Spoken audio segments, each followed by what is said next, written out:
नमस्कार मित्रांनो, मी अमरदीप राऊत ऑफिशियल या यूट्यूब चॅनलवर आपले स्वागत करतो। मी आपल्यासाठी घेऊन आलो आहे इयत्ता 11वी विषय राज्यशास्त्र प्रकरण 3 समता व न्याय या प्रकरणावरील विस्तृत अशी नोट्स, जी विद्यार्थ्यांना अभ्यासासाठी अतिशय उपयुक्त असेल। चला तर मित्रांनो, तत्पूर्वी तुम्ही जर माझ्या चॅनलवर नवीन असाल तर चॅनलला सबस्क्राईब करून बेल आयकॉनला प्रेस करा, जेणेकरून नवनवीन व्हिडिओची नोटिफिकेशन सर्वात आधी तुमच्यापर्यंत पोहोचेल। चला तर मित्रांनो, व्हिडिओला सुरुवात करूया। प्रकरण 3 समता व न्याय। त्यामध्ये पहिला प्रश्न आहे, समता म्हणजे काय? अर्थ सांगा। त्यामध्ये आपल्याला उत्तर असं सांगता येईल, मानवी समाजाचे समता हे महत्त्वाचे मूल्य आहे। समता म्हणजे सारखेपणा नव्हे, परंतु सगळी माणसं समान आहेत असे जेव्हा म्हटले जाते, तेव्हा सर्व माणसांना समान वागणूक मिळावी असा अर्थ अभिप्रेत असतो। सुख दुःख कळण्याची क्षमता, सहिष्णुतेची वागणूक, आत्मसन्मानाची इच्छा अशा संदर्भात समतेचा विचार मांडला जातो। म्हणजेच समतेला नैतिक आणि सामूहिक अशा बाजू आहेत। याशिवाय आधुनिक काळात समतेचा विचार एक राजकीय ध्येय म्हणून देखील केला जाऊ लागला।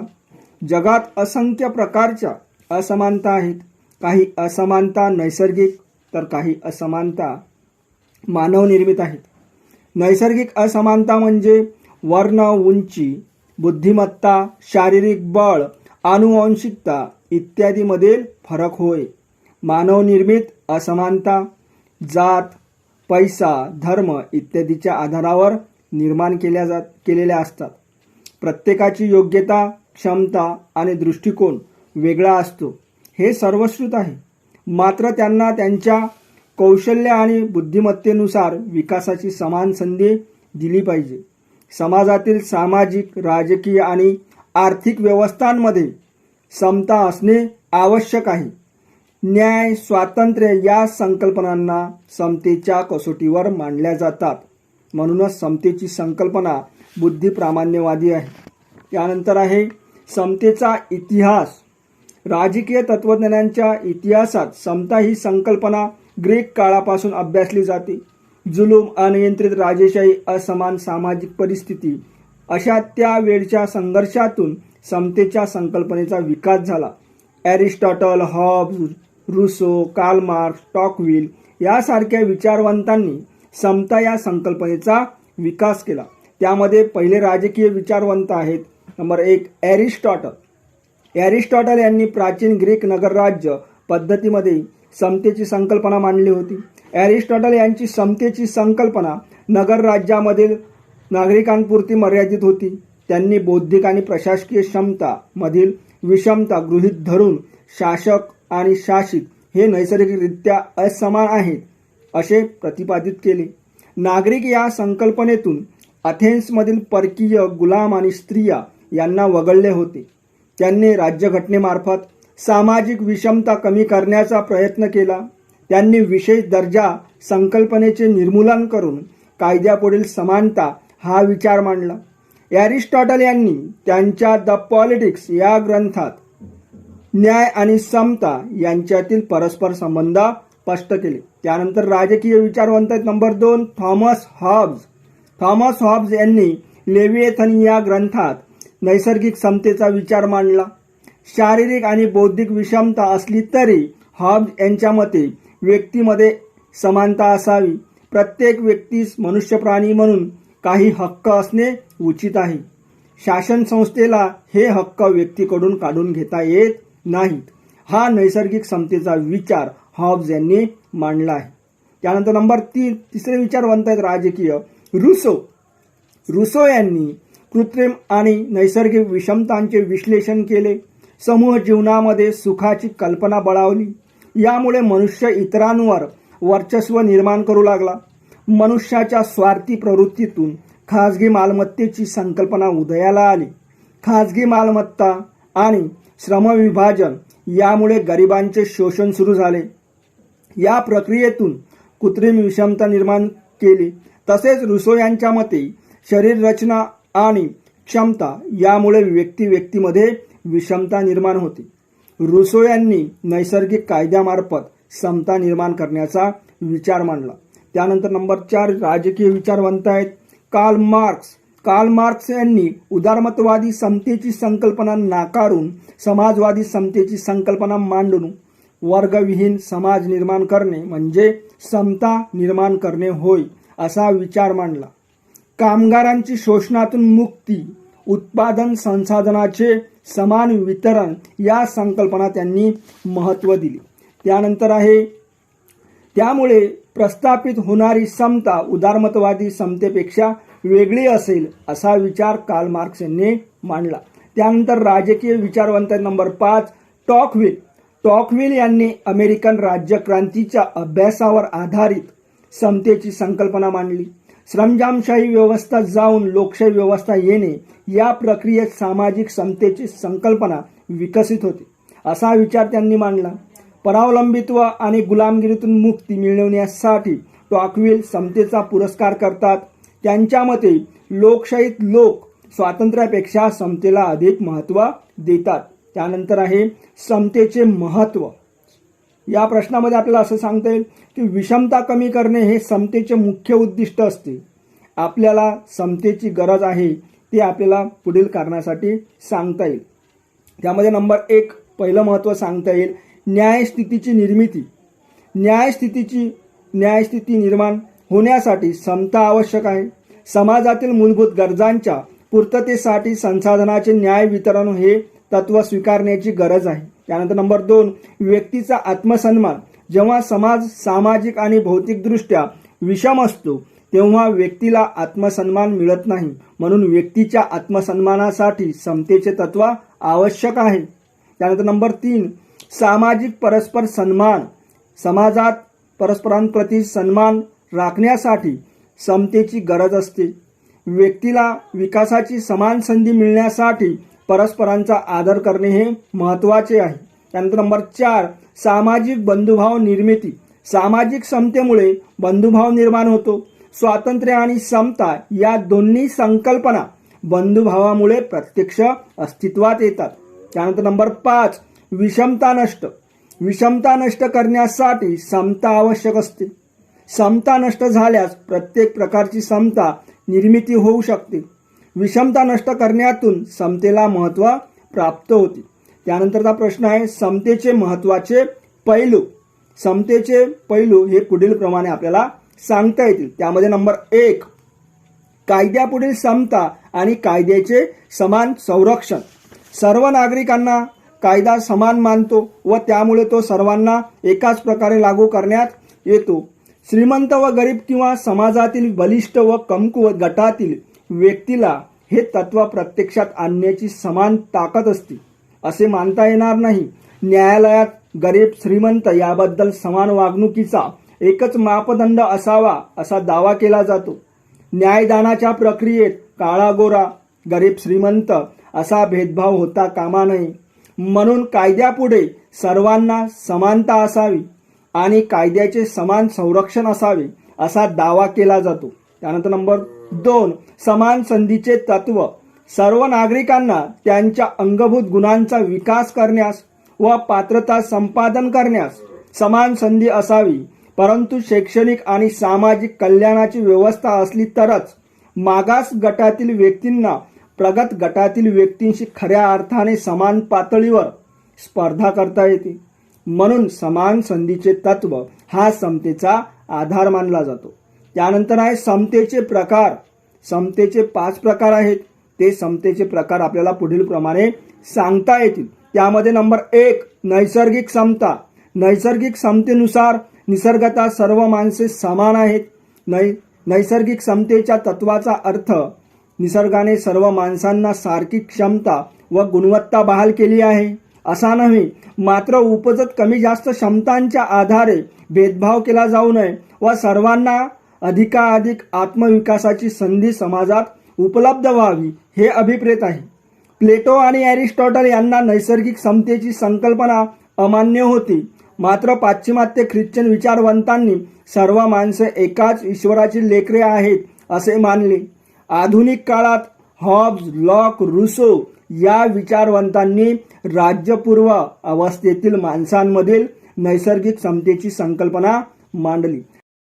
त्यानंतर आहे नंबर 2, नागरी समता. नागरी हक्क सर्व लोकांसाठी समान असावेत. सर्व लोक कायद्यापुढे समान आहेत. वंश, वर्ण, जात, धर्म, लिंग या आधारे लोकांमध्ये भेदभाव केला जाऊ नये. सर्वांना समान गुन्ह्यासाठी समान शिक्षा, सर्वांना कायद्याचे समान संरक्षण, विशिष्ट समाज घटकाला झुकते माप देणारा कायदा न करणे म्हणजे नागरी समता होय. यामध्ये स्त्रिया, मुले, मागास जाती जमाती, दिव्यांग व्यक्ती यांना विशेष सवलती देणारा कायदा केला गेल्यास नागरी समतेच्या तत्वाला बाधा येत नाही, कारण या समाज घटकांची स्पर्धा शक्ती कमी असते. त्यानंतर नंबर 3 आहे राजकीय समता. प्रत्येक नागरिकाला शासन व्यवस्थेत सहभागी होण्याची समान संधी मिळणे म्हणजे राजकीय समता होय. केवळ लोकशाहीतच अशी राजकीय समता अनुभवता येते. मात्र राजकीय समता समाजात रुजवण्यासाठी जाणीवपूर्वक प्रयत्न करावे लागतात. या समतेच्या अभावी समाजात असंतोष निर्माण होऊ शकते. प्रौढ मताधिकार व प्रतिनिधित्व संबंधीचे कायदे राजकीय समतेचे आधार आहेत. त्यानंतर समतेचा प्रकार नंबर 4, आर्थिक समता. आर्थिक समता हा राजकीय समतेचा पाया असतो. आर्थिक समता म्हणजे स्वतःच्या सर्वांगीण विकासासाठी सर्वांना समान संधी असणे, लोकांचे आर्थिक शोषण न होणे, संपत्तीच्या केंद्रीकरणाला प्रतिबंध करणे आणि सर्वांना अत्यावश्यक वस्तू व सेवांची उपलब्धता असणे होय. हेराल्ड लॉस्की यांच्या मते जीवनाच्या किमान अत्यावश्यक वस्तूबाबत आर्थिक समता असावी. अर्नेस्ट बार्कर यांच्या मते राज्य संस्था सर्वांना मालमत्तेचा समान हक्क देते, म्हणजेच तिने सर्वांच्या वाट्याला समान मालमत्ता उपलब्ध करून द्यावी असे नव्हे, तर सर्वांना त्यांच्या पात्रतेनुसार मालमत्ता जमवण्याचा समान हक्क असणे होय. त्यानंतरची समतेचा प्रकार आहे नंबर 5, सामाजिक समता. जात, धर्म, वर्ण, व्यवसाय, लिंग इत्यादी आधारावर लोकांमध्ये भेदभाव न करणे म्हणजे सामाजिक समता होय. प्रत्येक समाज घटकाकडून समाजाच्या हितासाठी श्रमसेवा अपेक्षित असते. समाजात श्रमाची प्रतिष्ठा कमी जास्त नसते, हे आपण मान्य केले पाहिजे. आजही भारतात जाती, धर्म, वंश, लिंग इत्यादी आधारावर भेदभाव केलेला दिसून येतो. तसेच दक्षिण आफ्रिकेत आणि अमेरिकेत वांशिक भेदभाव दिसून येतो. भारतात महात्मा फुले आणि डॉक्टर बाबासाहेब आंबेडकरांनी सामाजिक समतेवर विशेष भर दिलेला दिसून येतो. दुर्बल मागासलेल्या जातीतील समाज बांधवांची अस्मिता जागी करून त्यांना जीवनात प्रतिष्ठा मिळवून देण्याचा त्यांनी प्रयत्न केला. सर्व समाज घटकांना समान सामाजिक दर्जा, समान सामाजिक हक्क उपलब्ध करून देणे हे राज्य संस्थेचे कर्तव्य आहे. कायद्याच्या माध्यमातून सामाजिक विषमता नियंत्रित केली जाते. त्यानंतर आहे भारताच्या संदर्भात समता. भारतासारख्या विविधतापूर्ण समाजात सामाजिक समता प्रस्थापित करण्यासाठी विशेष प्रयत्न करावे लागतात. जाती व्यवस्था सामाजिक समतेपुढील महत्त्वाचा अडथळा ठरली आहे. सामाजिक व आर्थिक समतेसाठी एकाच वेळी प्रयत्न करावे लागतात. व्यक्तीचे स्वातंत्र्य प्रत्यक्षात साकारण्यासाठी समतेची स्थापना होणे गरजेचं असते. भारतीय समाज हा वर्ण आणि जाती यांच्या उतरंडीमध्ये विभागलेला आहे. तसेच भारतात स्त्री पुरुष असमानता आढळते. भारतातील पुरुषसत्ताक पद्धती ही स्त्री पुरुष यांच्यामध्ये सामाजिक, आर्थिक व राजकीय विषमता निर्माण करते. त्याचबरोबर भारतात आर्थिक साधन संपत्तीचे वितरण देखील विषम झालेले आहे. यामुळे भारतात महात्मा फुले, ताराबाई शिंदे, न्यायमूर्ती रानडे, डॉक्टर बाबासाहेब आंबेडकर यांनी साधन संपत्तीचे समान आणि न्याय वितरण झाले पाहिजे असा आग्रह धरला होता. त्यानंतर आहे न्याय. मानवासाठी सामाजिक व राजकीय जीवनात न्याय ही संकल्पना महत्त्वाची आहे. राज्य संस्था एक सामाजिक राजकीय संस्था आहे. सॉक्रेटिस यांनी न्याय हा राजकीय सद्गुण मानला. त्यांच्या मते चांगला समाज व न्याय समाज या समानार्थी संकल्पना आहेत. प्लेटो यांच्या द रिपब्लिक या ग्रंथामध्ये, प्लेटो यांनी जो रिपब्लिक ग्रंथ लिहिला आहे त्या ग्रंथामध्ये न्यायाची संकल्पना मांडली आहे. त्यांनी मनुष्याच्या गुणांपैकी न्याय हा एक गुण मानला. एरिस्टॉटल यांनी समाजात समता, प्रमाणबद्धता आणि संतुलन निर्माण केल्यास न्याय निर्माण होईल अशी व्याख्या केली. या न्यायाच्या व्याख्या ग्रीक काळातील आहेत. आधुनिक काळात न्यायाची व्याख्या नैसर्गिक न्याय, वैधानिक न्याय, सामाजिक न्याय आणि लिंगभावात्मक न्याय या पद्धतीने विकसित झाल्या आहेत. रॉल्स यांच्या मते कोणत्याही सामाजिक संस्थेचा न्याय हा पहिला सद्गुण असला पाहिजे. साधनांची विपुलता नसल्यामुळे न्यायाची संकल्पना व्यक्तीच्या कृती आणि गरजांमधून निर्माण होते. स्वातंत्र्य, समता, बंधुत्व या 3 आदर्शांचा समन्वय म्हणजे न्याय होय. तसेच समाजाचे सर्वांगीण कल्याण व व्यक्तीचे व्यक्तिगत हित याचा समन्वय म्हणजे न्याय होय. न्यायाचे प्रकार पुढीलप्रमाणे सांगता येतील. त्यामध्ये नैसर्गिक न्याय, मनुष्याच्या अस्तित्वाशी नैसर्गिक न्यायाची संकल्पना जोडली गेली आहे. मनुष्य निसर्गाचा घटक आहे म्हणून त्याला योग्य अयोग्य, न्याय अन्याय या संकल्पना समजू शकतात. प्राचीन ग्रीक आणि रोमन तत्ववेत्यांनी नैसर्गिक न्यायाच्या संकल्पनेचा पुरस्कार केला. कोणत्या गोष्टी न्याय आहेत व कोणत्या गोष्टी अन्याय आहेत हे कोणत्याही मनुष्यास सहजपणे समजू शकते. म्हणून मानवनिर्मित कायद्याची गरज भासत नाही अशी नैसर्गिक न्यायाची संकल्पना आहे. त्यानंतर नंबर 2 वैधानिक न्याय हा एक न्यायाचा दुसरा प्रकार आहे. न्यायाच्या अमूर्त संकल्पनेची व्यावहारिक पातळीवर कायद्याच्या रूपाने अंमलबजावणी होते तेव्हा त्याला वैधानिक न्याय असं म्हटल्या जातं. जॉन ऑस्टिन यांनी कायदा हे न्यायाचे व दुष्कृत्य दडपून टाकण्याचे साधन आहे असा विचार मांडला. न्यायाच्या तत्वाखेरीज कायदा केवळ दडपणुकीचे साधन बनतो म्हणून कायदा ही संकल्पना न्यायावर अवलंबून आहे. त्यानंतर न्यायाचा तिसरा प्रकार आहे नंबर 3 सामाजिक न्याय. सामाजिक न्याय म्हणजे वस्तू व सेवा यांचे रास्त व समतेच्या तत्वावर आधारित वाटप करणे तसेच समाजातील कमकुवत गटांना त्यातील योग्य वाटा मिळणे आवश्यक असते. म्हणून सामाजिक न्यायाला वितरणात्मक न्याय असेही म्हणतात. प्रक्रियात्मक न्याय आणि सामाजिक न्याय हे न्यायाचे 2 दृष्टिकोन आहेत. प्रक्रियात्मक न्यायाच्या संकल्पनेत कायदेविषयक प्रक्रियांचा समावेश होतो. कायद्याचा योग्य अर्थ लावून खटला चालवण्याची रास्त पद्धत अवलंबून एखाद्या प्रकारचा न्यायनिवाडा करणे व कायद्यासमोर सर्व समान आहेत असे मानणे हा प्रक्रियात्मक न्यायाचा अर्थ होतो.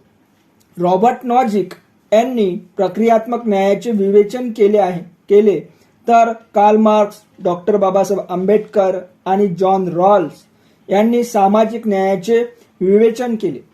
मार्क्सवादी विचारानुसार राज्यसंस्था ही कामगार वर्गाचे शोषण करण्याचे साधन असते. हे साधन भांडवलदाराच्या हाती असते. राज्यच कायदे करून राबवत असल्यामुळे स्वाभाविकच ते कायदे भांडवलदाराचे हित साधणारे असतात.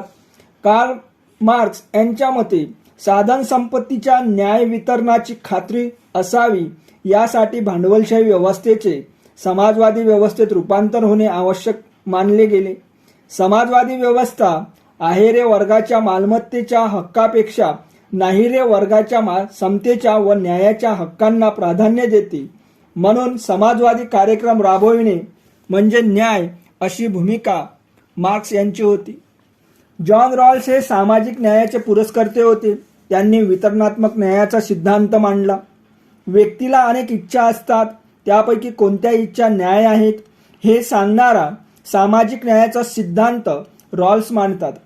अ थिअरी ऑफ जस्टिस या पुस्तकात रॉल्स म्हणतात की स्वातंत्र्य आणि समता यांना परस्परांपासून विलग करता येत नाही. न्याय खऱ्या अर्थाने न्याय होण्यासाठी सर्वांना कायद्याअंतर्गत समान हक्क मिळणे आवश्यक आहे असे प्रतिपादन करतात. रॉल्स यांनी सामाजिक न्यायाची 2 तत्वे सांगितली आहेत. मूलभूत हक्क व कर्तव्य समान असावीत. सर्वात तळाशी असलेल्यांना फायदा होणार असलेली बऱ्या व्यवस्थाच न्याय मानली जावी. सर्व सामाजिक पदे सर्वांसाठी खुली असावीत. तसेच त्यांना प्राप्त करण्यासाठी सर्वांना समान संधी असावी. हा रॉल्स यांचा वाजवी न्यायाचा सिद्धांत आहे. त्यानंतर आहे न्यायाची भारतीय संकल्पना. यामध्ये आपल्याला असं सांगता येईल, भारतात विविध प्रकारच्या विषमता आहेत. उदाहरणार्थ जाती व्यवस्था, पुरुष सत्ताक व्यवस्था इत्यादी. डॉक्टर बाबासाहेब आंबेडकरांनी वरील दोन्ही व्यवस्थांमधील संरचना आणि मूल व्यवस्थेमध्ये बदल म्हणजे न्याय अशी व्याख्या केली. तसेच त्यांनी सामाजिक विषमतांच्या निर्मूलनाबरोबरच साधन संपत्तीच्या वितरणाशी सामाजिक न्यायाचा सिद्धांत मांडला.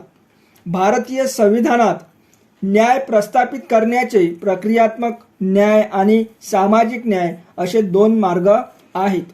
हे शैक्षणिक, आर्थिक विकास आणि आर्थिकदृष्ट्या मागासवर्गीयांचे आर्थिक सक्षमीकरण याद्वारे साध्य केले जाते. याची अंमलबजावणी पुढील बाबीद्वारे केली जाते. त्यामध्ये आरक्षणाचे धोरण, दुर्बल वर्गासाठी शिष्यवृत्ती, अनुदान, कर्ज, आरोग्य सेवा इत्यादी उपलब्ध करून देणे. मागासवर्गीयांचे शोषण करणाऱ्या भेदभावपूर्ण सामाजिक व आर्थिक प्रथांचे निर्मूलन करणे. भारतीय संविधानाच्या स्वीकृतीच्या वेळी झालेल्या चर्चेला उत्तर देताना डॉक्टर बाबासाहेब आंबेडकरांनी मांडलेले विचार ते म्हणतात, जर आपल्याला लोकशाही केवळ नावापुरती नाही तर खऱ्या अर्थाने सांभाळायची असेल तर आपण काय करण्याची गरज आहे. आपली सामाजिक व आर्थिक ध्येय साध्य करण्यासाठी आपण प्रथमतः संविधानिक मार्गाचा अवलंब केला पाहिजे. ते पुढे असेही म्हणतात, आपण आपल्या राजकीय लोकशाहीला सामाजिक लोकशाही देखील बनवले पाहिजे. सामाजिक लोकशाहीचा पाया असल्याशिवाय राजकीय लोकशाही उभी राहू शकत नाही. सामाजिक लोकशाही म्हणजे काय? स्वातंत्र्य, समता आणि बंधुता जगण्याची तत्वे म्हणून असणे गरजेचे आहे.